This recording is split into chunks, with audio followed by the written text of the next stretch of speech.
Good morning, everybody. Welcome to another edition of Coffee with Cory. I'm your host, Cory Smith, here to discuss some NC State basketball with my guy, Brian Geisinger. Brian, first of all, before we jump into things, man, how are you doing, sir? How are you holding up over there? I'm doing all right. I think all things considered. And yeah, excited to talk some hoops here.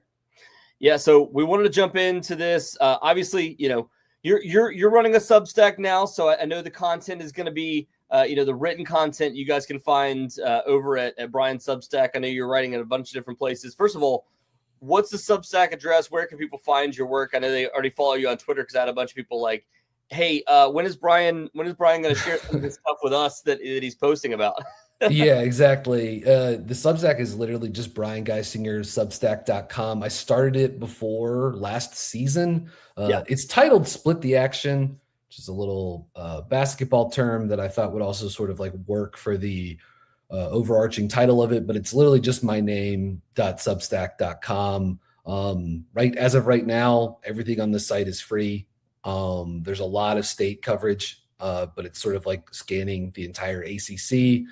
If you like my stuff at Pack Power, it's the same thing here, right? Like it's just sometimes I cover different teams, and doesn't mean I'm done. Like I'm not fully independent. I still freelance at a lot of places here too. So, but this is just one place that I wanted like my name and kind of my name only on some stuff, and so ad free. Please go there, and I'm probably a little over 500 subscribers. So would love for more people to continue to join in. And whenever I publish something, obviously the email shows up in your inboxes. Yes, sir. Well, all right. I don't want to waste too much of your time and too much of everybody's time here. We want to break down NC State's offense, where things stand midway through the season. Well, a little over midway point. There's still, we still got 14 games left in ACC play. NC State's 3-1 right now. Kind of give people a breakdown. January 15th right now when we're talking. We'll put this out January 16th. NC State will host Georgia Tech this upcoming weekend, then go on the road to Clemson next week. But just wanted to kind of give an update on where things stand, kind of break down 10 of your favorite plays to this point, or 10 of your favorite things that you feel like are working for NC State's offense to this point. So let's start. You've got a couple different angle plays here for NC State that we want to break down. So I'll just throw it over to you. I'm going to throw up some clips. We'll try to break it down. I'll play producer a little bit and allow you to go through the breakdown, man. Cool. Yeah, let's do it. Let's get into it. Yep. Look, State, this is a top 25 offense in the country, number 5 in 3-point percentage, top 20, top 25, and a lot of other like key metrics. But this is the first play that we're going to go through, and it's one of the State's primary pick and roll, like half court pick and roll possessions. Now, I call this angle pick and roll. It's a fairly ubiquitous term, but teams will call it different stuff. But ultimately, and I'll let the clip start back over here.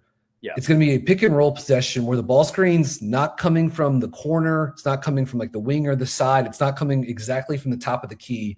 You'll see Ven-Allen Lubin's going to set this sort of like step up ball screen, sort of like in the left slot area, sort of like to the left of the top of the key. If you could have like a line coming out straight from the basket to half court, like this would be a little bit to the left of it.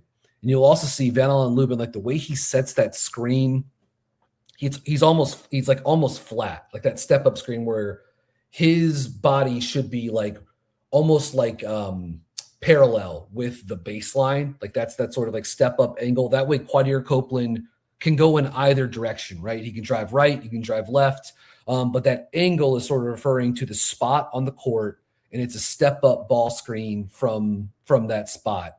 And the spacing here is important too, because on the weak side, the side that's opposite of the ball, that's opposite of the screen, you're always going to have 2 shooters spaced, one to the wing or to the slot. That's Allen Breed there on the right wing, and then one in the corner. And I believe that's Matt Abel. Then you've got Terrence Arsenault in the left, strong side corner.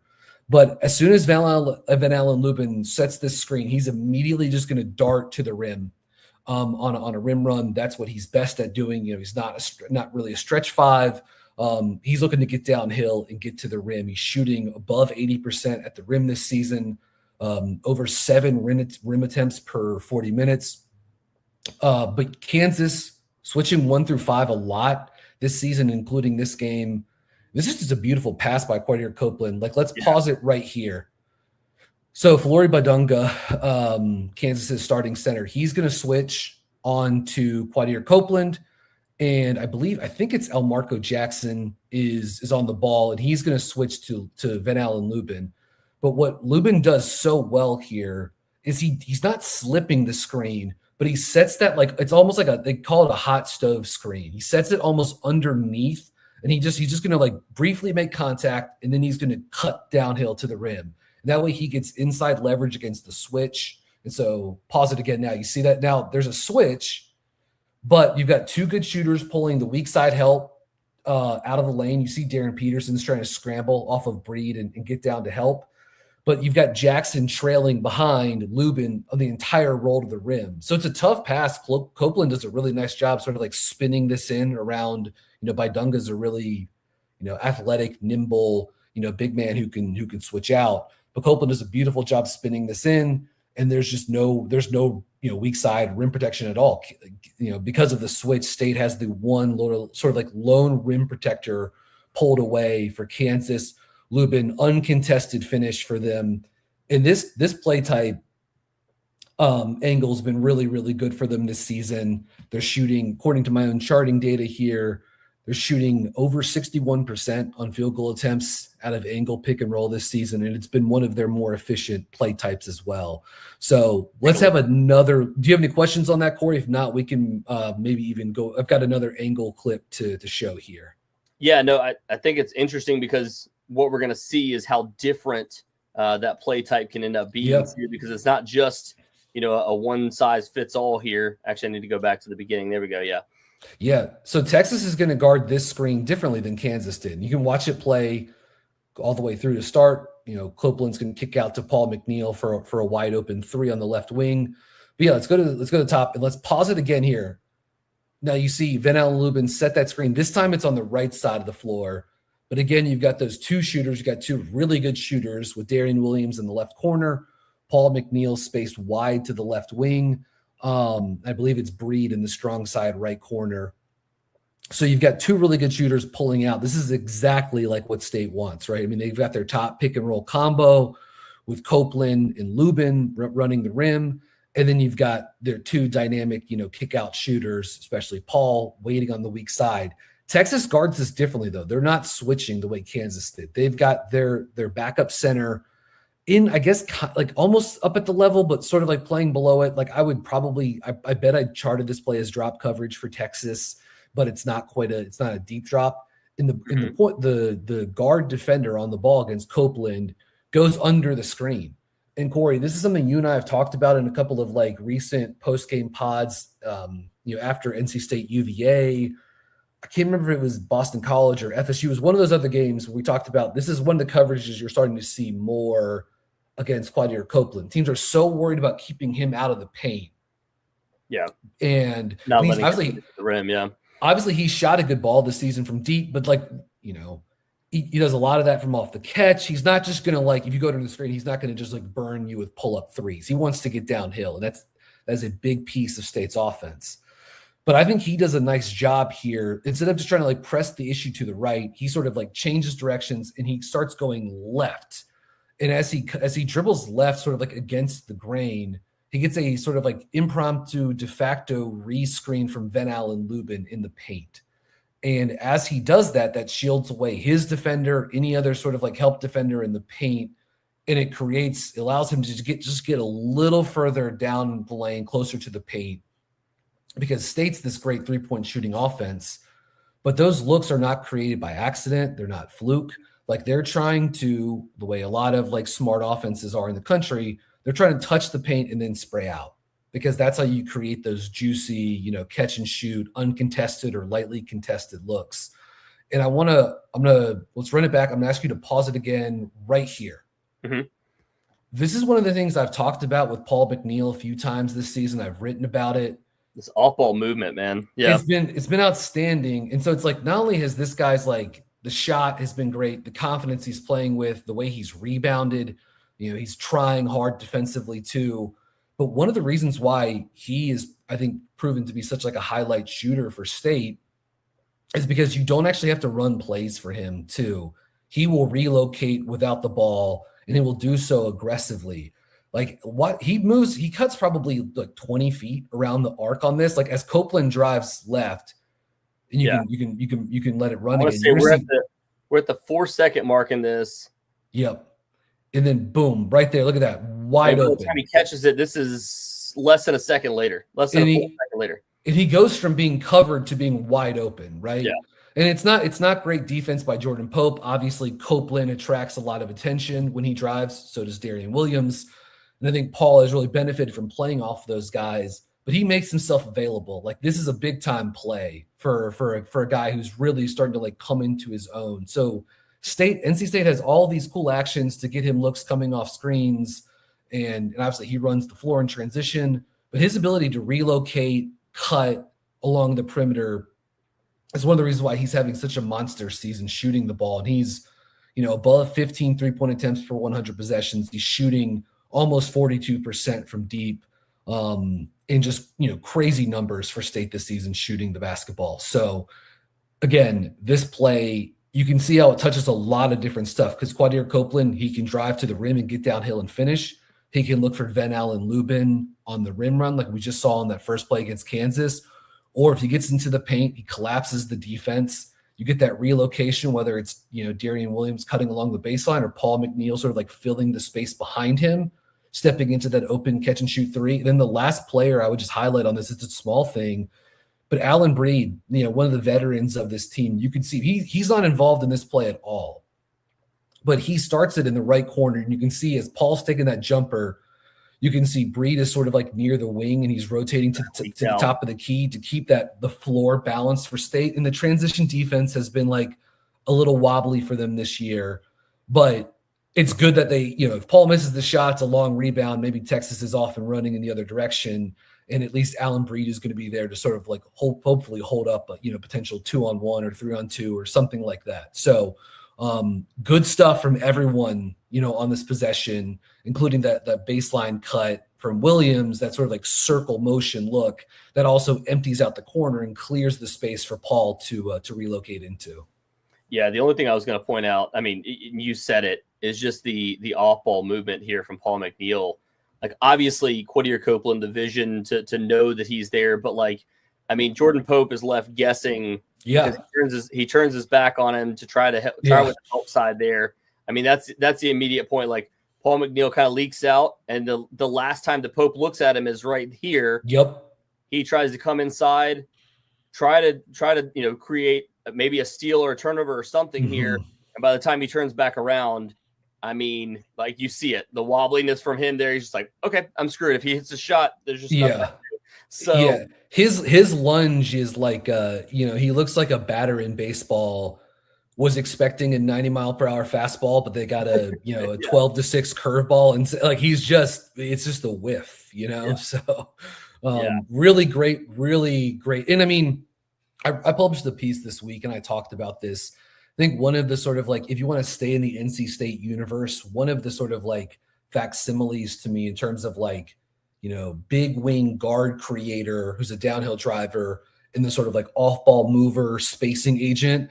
There's some like Darion Seabrant or Quavion Smith, like 2021, 2022 season vibes with Copeland and McNeil. Like those guys have real chemistry.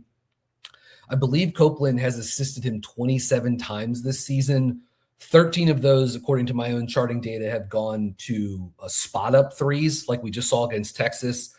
And that assist number, the 27 assists from Copeland to McNeil, that's the number one of any two-man combination on State's roster this season. So really good stuff from those two guys. But let's stay in the angle universe and let's see how State builds off that initial ball screen actions. Let's run this play against Seton Hall, again from Maui. So you see that the ball screen from Lubin into the dribble handoff for Abel, who drives and gets downhill. And we'll run it back from the top and we'll sort of like go through it piece by piece. So let's pause it right here. So again, you see that angled ball screen, that step up angled ball screen. Again, Lubin his back is parallel with the baseline underneath the goal. Copeland, the ball screen's taking place in the right slot. You've got two shooters, Darrion Williams in the left wing, Matt Abel in the left corner. I think that's a noteworthy sort of like flip, because this play is designed to get Matt Abel going downhill. Instead of rolling, after Lubin's going to set this screen for Copeland, and instead of rolling, he's going to pop to the middle of the floor. So let's get that there. Let's run it for one more second. Boom, pause it.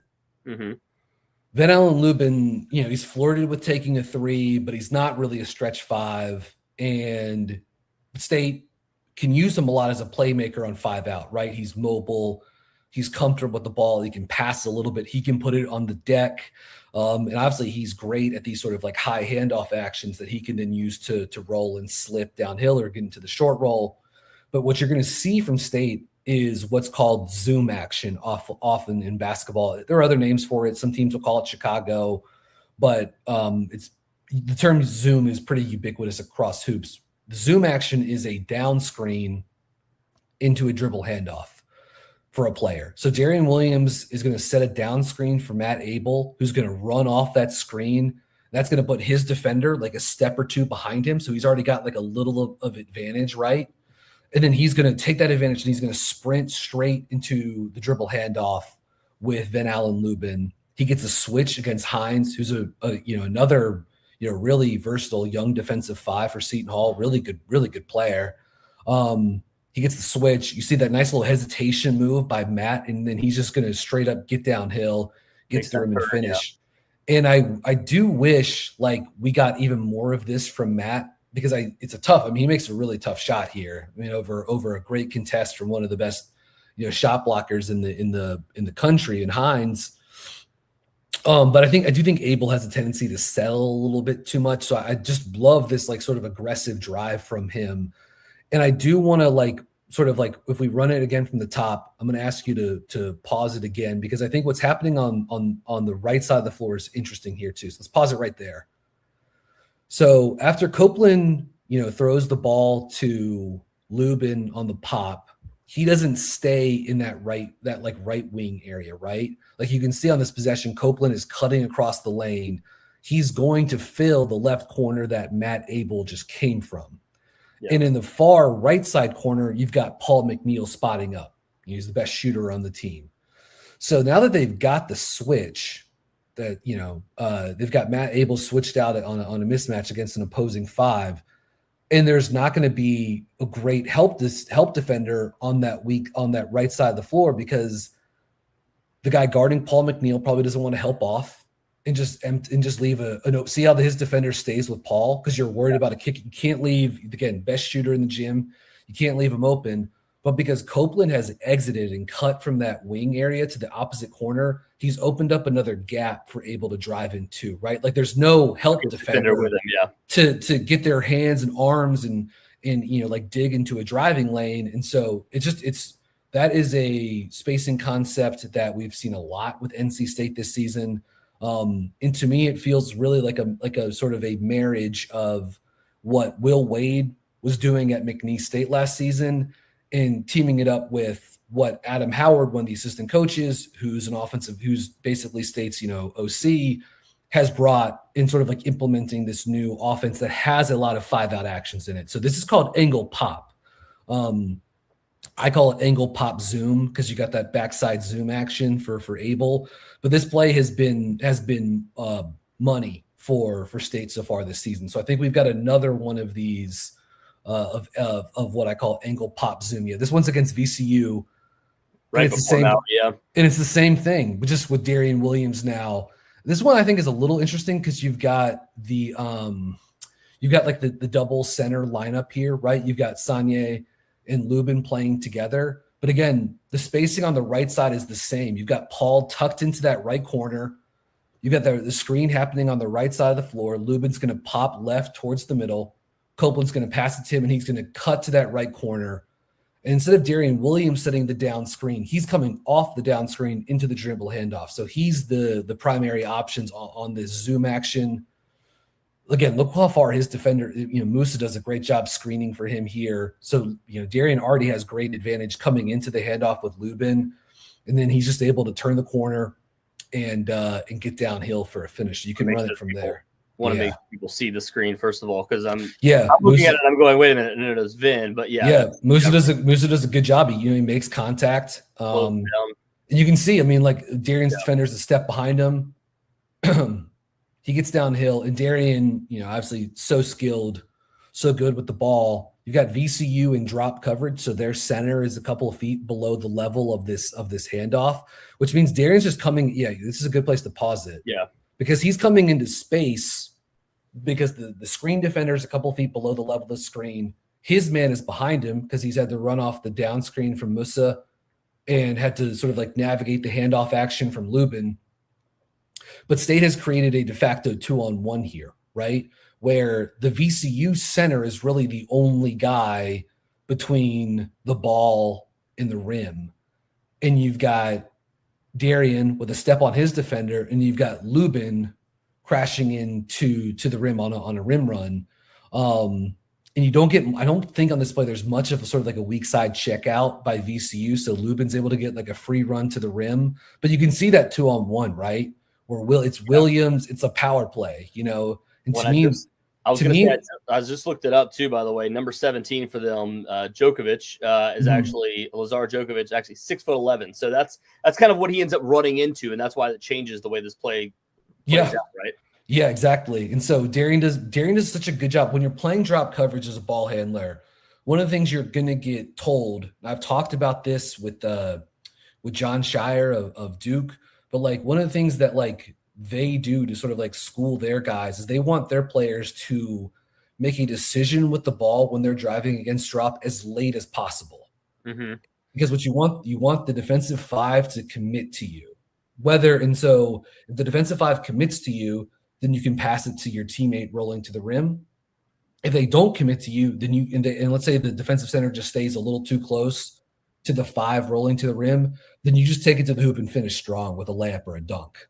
But Darrion does a great job. He pulls in 17, and again, Lubin wide open on the doorstep there for a great find. So it's the same action that you're seeing against a different coverage. We saw Seton Hall switch it. You saw Matt Abel attack the switch and get downhill and finish against Hines. This time, VCU angle pop zoom for Darrion Williams, attacking drop coverage. Does a great job pulling in two, and then hits Lubin on the dive. And again, too, I think I mentioned this a second ago, but where Paul McNeil is located too, Copeland exits off the wing, clears to the opposite side, and you've got Paul in that right strong side corner. So that player, that little bit of motion from him draws that help side defender back out. It kind of looked like number one here is thinking about it. He's kind of thinking like, all right, maybe I'll leak down and see what happens here. And then all of a sudden it's like right once Paul has that little bit of motion, he comes back out. You really can't help off of him right now. Yeah. And this is something I've talked about with you. I've written about. I mean, Paul really is the ceiling raiser for this offense, and teams I think know, especially now, if he gets rolling, they hit another level on that side of the court. I thought Virginia did a great job with Sam Lewis and some of their coverages, sort of like taking him out to an extent. But teams have to guard him. Like Paul could go, 2 for 6 shooting from deep and still have a hugely positive, impact on the offense because his gravity, his movement, his spacing helps open up stuff. And we've seen it now on a couple of these like downhill drives for State. Yeah. So we can go into the next play type now. This is out of NC State's wide series. And wide is usually what wide is it's like an early offense concept is very popular. In the NBA, it was very popular with like the Boston Celtics a couple of years ago. It's what you would see Jason Tatum and Jaylen Brown use a lot to get into early offense, but pause it right here. So usually what wide would be, you've got Allen Breed initiating against UNC Greensboro here on the left, like left slot area. And you've got in the right slot, Moussa Sanye. It looks like he's setting up this sort of like this like really high down screen in the middle of the floor for Quadir Copeland. And so in a lot of wide actions, what would happen is Copeland would just cut off that screen and Allen Breed would throw him the ball. And State does a lot of stuff that looks like that, but he's not going to use the screen. He's going to reject the screen, from Sanye, and he's going to cut down towards the bottom of the paint. Sanye is going to pop. Allen Breed's going to throw it to him. And then once again, State now has 5-out action with the center initiating from the middle of the court. It looks a little bit like angle pop zoom that we went through a second ago, right? Except this time, the zoom action, the down screen into the dribble handoff for Copeland, it's taking place in that middle third of the court. He's not cutting from the far corner. Mm-hmm. I refer to this play as wide gut zoom. Again, wide being the play type series, zoom being the action that you're running for Copeland, and gut sort of describing that the play type is taking place in that middle third of the court. And that's sort of like how I use gut to describe how the middle section there. And so Copeland's going to come off. I believe he gets a switch here. Could you actually back it up for a second and then and run it again real quickly? I want to make sure I have the coverage right. Yeah. So he gets a switch.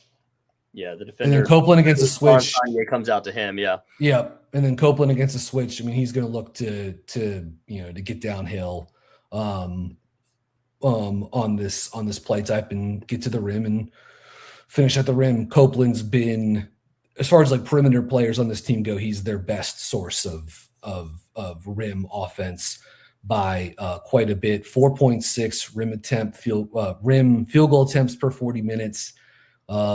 That's in the 85th percentile for guards in the country, and he's shooting 71% at the rim. That's in the 81st percentile. And if you remember from the Texas clip we showed a few minutes ago where he sprays out to Paul McNeil for the three, and again, these drives, this rim pressure with Copeland especially, but also Williams, that's how you create those great kick out looks. But so this is what, again, wide gut zoom, and it's that early rejection of the wide screen from Quadir Copeland, who's going to cut down to the middle of the lane.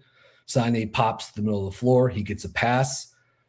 Allen Breed is the one who passes to the 5, and then he cuts down the left side of the floor to set the initial down screen for Copeland, who then cuts into that dribble handoff with Sanye. And then they just flow from there. This is actually pretty well defended by UNC Greensboro for the most part. There's a lot of traffic down there, and he still found a way to get Yeah, I mean, Copeland is really, really good. Obviously at playing through contact. But according to my numbers, this has been one of State's best play types this season, scoring 1.17 points per chance on this. So this has been a very efficient play type for State, and it's a way for them to get Copeland, Holloman, Abel, McNeil, all of these great, talented guards they have. These are the guys who really get to sort of shine in this action. So we can go to the next play, and it's going to be the same thing. Let's watch it all the way through here first. Yeah. Same setup though, right? Not quite as well defended by Texas Southern, and let's start from the top, and we'll sort of freeze it in a few different spots. So same thing. Pause it right there. Mm-hmm. Allen Breed's bringing the ball up on the left side against a decent amount of ball pressure from Texas Southern. Copeland's going to reject that wide screen from Lubin and then pause it here. And then again, same thing, cuts to underneath the rim. You get the entry pass from Breed into Ven-Allen Lubin in the middle of the court. Breed goes and sets that down screen. You can see the Texas Southern defenders already trailing behind Copeland. Yeah. So he's already got a little bit of advantage before he's going to go into another screen. Mm-hmm. He goes into the screen, and then he's going to curl off of it and then pause it here. You see he gets a second defender up on the ball. They have the screen defender up at the level. They almost kind of trap him, but he's too deep in the court to trap here, right? Because now someone's going to be open. It's Lubin on the roll. And again, this is with the double center lineup. So to me, it's sort of always interesting what they do with Sanye in these lineups where he's asked to space. I don't think we saw those looks at all against FSU, those guys playing together. I think Arsenault sort of reasserting himself in the rotation, at least for the time being, is sort of condensed the need for those two guys playing together a little bit, at least for the time being. But no matter what, whether it's Sanye or Arsenault, those guys are often going to be spaced in those weak side corners, and they're going to be cutting the baseline and crashing the glass to try to get put back opportunities too. But yeah. This One is of the just things I was good. going to point out about Sonya here too that I love is the fact that, look, the 3-pointer is probably not really believable for him yet unless he shows it a little bit more. But you're seeing, okay, the defender is not really dropping with him and not staying out there, so he knows that he's probably going to go underneath. And instead of waiting there, he knows, all right, shot's about to go off. I'm coming underneath. He's ready for a potential pass, but also put back anything. Yeah, I actually think Musa has done a really nice job. I mean, you can see he's a guy that has, just for a young player, has a fair amount of high level experience already, and you can see him if you watch them play when he's in those sort of like spacing roles, like he's trying to sort of like navigate. Do I stay? Do I cut? When do I go? It's a delicate balance to sort of hit, and obviously it takes rhythm, communication, understanding, patience with your teammates. But certainly here, this one's a little bit like once Ven's got the ball there, you're going to want to, get into the paint and crash and try to be there for a, tight window pass if need be. But so let's go back to another sort of like, tried and true pick and roll play type. This is what I refer to as Ram exit for NC State. Let's see, Quadir Copeland comes off the action. Quadir Copeland things. Yeah. Yeah. I mean, he's been pretty good this season. So let's pause it here. Oh, apologies. Yeah. Here we go. Let's back it up. Let's actually back it up just a little bit because I want to get Holloman screening for Williams. So back up to the beginning. Here we go. Yeah. So yeah, you're going to get, let's just pause it right here. So the spacing's interesting here for NC State, right? Because you've got Ven-Allen Lubin, the center, and he's now in the right corner. He's not in the middle setting a ball screen. He's not going to be running a high handoff action. He's spaced to the corner. And you've got Darrion Williams, the 4. He's going to be the guy setting the ball screen. But before he goes up and sets the screen for Copeland, Trey Holloman's going to come down and set, I call it Ram. That's a pretty popular term for it, but you will also hear bump or wedge or some other terms for it. But Trey Holloman he sets an off-ball screen for Darrion Williams, who's going to then sprint up and set the ball screen for Quadir Copeland. So that action just moves the defense around a little bit. Sometimes it can create a little bit of an advantage for the guy who's going to lift up and set the screen. Ole Miss switches the action, which I think is a little interesting. You can see them call it out. So they've got a small now on Darrion Williams, and he's going to go up and set this ball screen for Copeland. So let's just run it to that and then pause it. They don't want to switch a smaller guy on Quadir Copeland, and so he stays with Darrion Williams out on the wing, and they're going to just try to have the initial on-ball defender. I think it might be Keza Jiffa, the high point transfer who's guarding the ball there. And Copeland's just going to take off and get downhill. But I want to keep an eye on that right corner because Lubin, who started in there, he's going to set an off-ball, like pin-in flare screen for Trey Holloman, right? Mm-hmm. And so this does a bunch of different stuff. You can throw it to that player, like that's an open kick-out player there for Quadir Copeland to throw the ball to. But really what that action does, and I refer to that as an exit screen, hence the name Ram exit. You'll also hear the term smack is used for it a lot. But a lot of times teams use that as like dummy action, and it's used to just occupy the backline help because it pulls the opposing center away from the rim. And as a player is either diving to the rim or driving to the rim, like Copeland, they're going to be distracted having to navigate this screening action in the corner, right? And so you can see that there's no one in the paint. There's no. I think it's Dia is not there to help, and Copeland just goes. Again, he's just has a great size advantage over Keza Jiffa, who's 6 foot, 6'1", under 200 pounds. Copeland 6'6", 220, and he's just going to bulldoze his way to the rim, knowing that there's not weak side rim protection in there that's going to come over, help, and swat his shot. Like he can just play right over the top against the smaller opponent. So it's the screener ball screen action with the 4 setting the ball screen. And then you've got that exit screen in the corner with Holloman and Lubin, and that's designed to occupy the help defender. And you're going to see that used in a different component on the next play type that we're going to go into here. Yeah, the thing I was going to add to that is the fact that you almost feel like if Q had stayed, driving here, maybe that's the move. But as he makes that spin move, that's when, like if you watch it right here, that's when Trey kind of leaks out. But at this point, he can't really see him open because he's got a defender between him. Yep. And then as he drives, he kind of circles back, makes that spin move, and it's like, all right, now he's open, but you can't see him at that point. So he's just kind of going, all right, the only open shot for me is here. And again, that action's done just enough to keep the rim protection out of the paint. But let's go to the next clip because it's the same play, just later in the first half. Now this time, though, it's going to be Paul McNeil is the one. He's in the place of Trey Holloman, who's now spaced to the left corner here. So let's start it again from the top. And let's pause it as McNeil screens for Darrion Williams. Let's pause it there.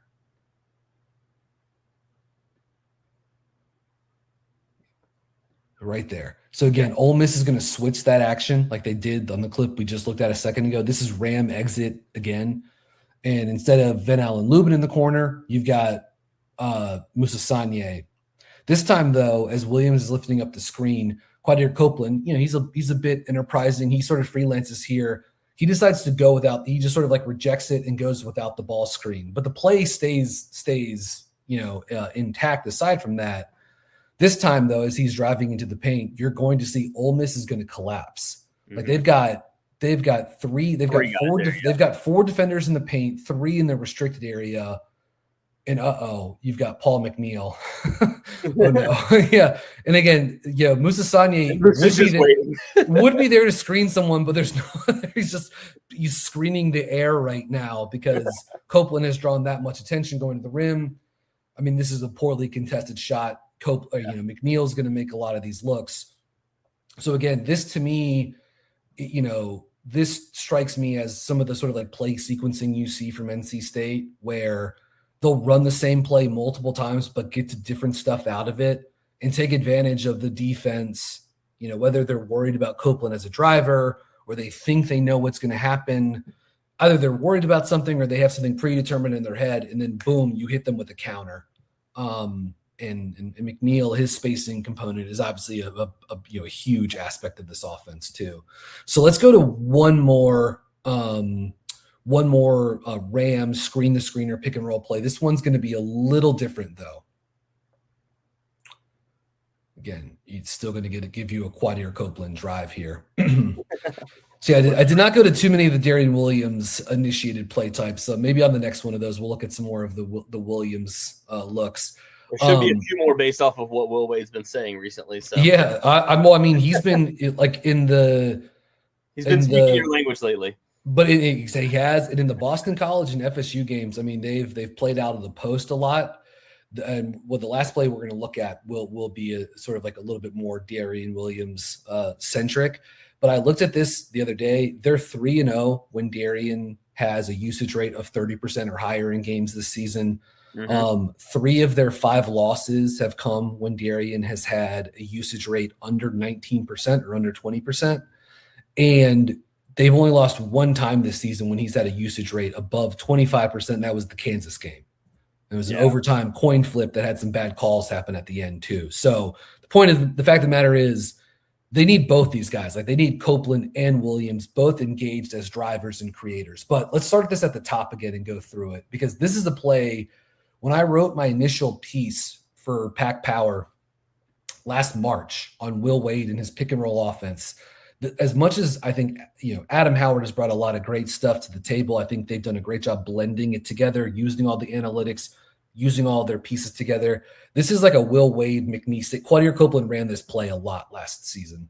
But it's similarly, it's a Ram pick and roll setup where Paul McNeil is going to start the play and he's going to cut from the left side of the court and he's going to set a down screen for Moussa Sanye, who's going to then run out and set that screen the screener ball. Yeah, there's Paul screening for him, and then Paul's just going to cut to the corner. And again, he's going to space to the corner on the side of the court that the driver is going to be going to, Copeland. Sanye comes up, sets that ball screen. Now pause it here.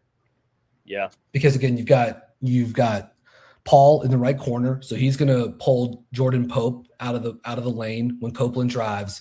But the person to also keep an eye on here is Darrion Williams. Right now he's set up around the left block. but he's about to get on the move because as Copeland drives and Lubin rolls, you don't want another player down there in the paint. And so you're going to see, this is why I call this play Ram leak, because Darrion Williams is going to leak or lift back up the floor. You're going to create that roll replace action where you've got Lubin rolling, and then you've got Williams replacing back up the floor. He brings Dalen Swain, who's a really good defender from Texas, good wing. Darrion's going to bring Swain out of the paint, right, and towards the top of the key. And now all of a sudden you've got another 2-on-1 with Copeland and Lubin going to the rim against drop coverage from the Texas center. Maybe he could have tried squeezing this into Lubin, who's, they sort of end up switching it towards the end.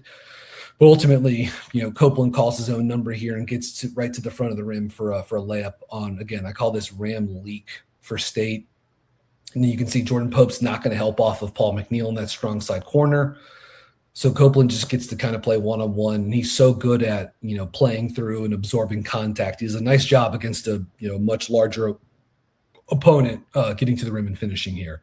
So those two different plays, Ram exit, Ram leak, they've been big time for State so far this season. Those have been, pretty crucial play types. All right, really quickly, last one right here. Yep, last one.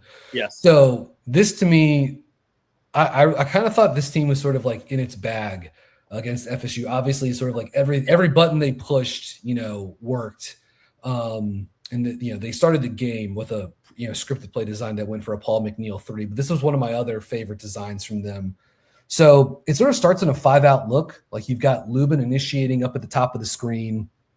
He's going to pass the ball off to Darrion Williams on the left wing. And then actually, could you back it up a little bit? Sort of like right when Lubin has passed the ball to, Lubin's passed the ball to Darrion. So pause it right there. Yeah. So you've got Paul. It's a little hard to see here, but I promise, take my word for it. Paul McNeil is stationed in that far right side corner. They're near the bench, yeah. And you've now got State in a 5-out look, but the ball's not being initiated from Lubin at the top of the key. You've got it sort of like offset with Williams on that left wing. And it looks like State's set up to run staggered screens for Paul McNeil coming out of that corner, cutting towards Darrion Williams, right? Like Copeland and Lubin would set the two screens for him. But that doesn't happen. What ends up happening is Paul sort of like, as opposed to cutting up towards the top of the key, he cuts through the lane. So if you could actually back that up a little bit. Yep. Let's go here and let's pause it here. So Paul cuts through the lane, and Quadir Copeland, instead of setting a down screen for McNeil coming out of the corner, he sort of splits, and then he comes back up off of a down screen from Lubin. Williams passes it to him. You're going to get a step-up ball screen from Lubin. We're going to back this up in a second, too. You're going to get a step-up ball screen from Lubin. Paul McNeil is going to curl, and you get a catch-and-shoot 3. But let's back it up towards when Copeland has first has received the pass from Williams. So yeah, right here.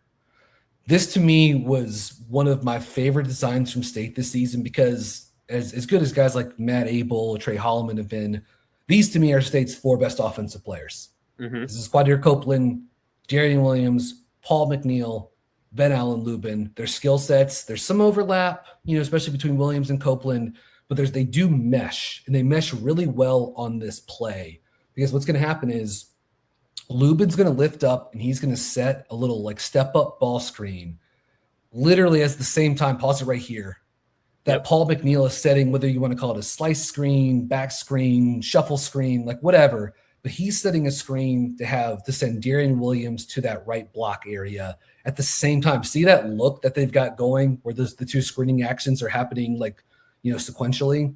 Yeah. And so Darrion Williams is a great post-up player, so back it up just a half a second here. Because pick your poison type scenario. Right, exactly. Yeah. You're making the defense defend different levels of the court and different, dangerous players at the same time.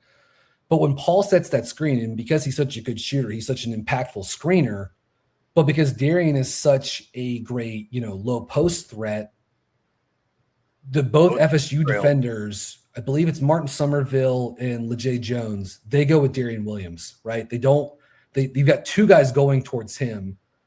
And so Paul's going to be running free. After Lubin sets that little step-up ball screen for Quadir Copeland, he's going to veer out and set that little like screen to screener, veer down screen for Paul. I mean, Copeland has options here, right? I mean, you could throw it to Darrion Williams on the block, but really you get the preferred look of Paul curling for a wide open catch and shoot three coming off that down screen. So I love this play design from State. I love screen to screener plays. I love the veer action. Those have been great setups for Paul this season. Like he's cooked. State has a bunch of different stuff that they can do to get to him coming off those types of play types where, Lubin sets the ball screen and then immediately sprints out to set a down screen for Paul, or Paul sets a back screen and then he comes off of a down screen from someone else. But I just loved how they leverage. I mean, some of the stuff we've talked about on this pod has been Darrion Williams post-ups, Quadir Copeland pick and roll drives, Ven-Allen Lubin as a screen setter, Paul McNeil spacing and coming off screens, and you get it. It's all happening at the same time here. Yeah, and the result is perfect. Wide open catch and shoot three. Come for Paul, and he has shot this season just like a ridiculous number. Coming off of Paul's shooting according to my numbers, shooting 46% coming off screens this season. So he's been cash with those looks. And to me, he's been exceptional, and this was a big game for him down at FSU.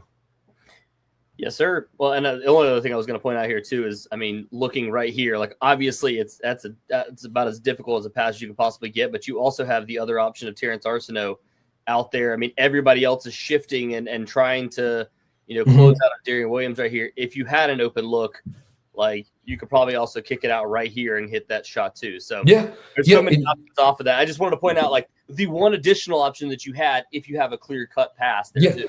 And look, that another times that could be Matt Abel, that could be Trey Holloman, that could be a better shooter. But you see with Terrence Arsenault. And Terrence Arsenault actually had a really good game in this one too. So he was great. I mean, he's given them some second side offense recently. And if you look at them for this season, their offensive rebound numbers jump when he's on the court. Like he's been kind of a swing piece for that with them this season. And you can see them. We talked about this a second ago with Sanye, sort of like, do I stay in the corner? Do I space? Do I cut? When do I crash? Like those sort of like non-shooters, Sanye, 3-point shooters, Sanye, Arsenault, they're trying to figure out what to like, how to navigate those waters. And ultimately, like you want those guys to be, if teams aren't going to like guard them as spacers, you've got to find another way to make the defense honor them. So you have them crash, you have them cut.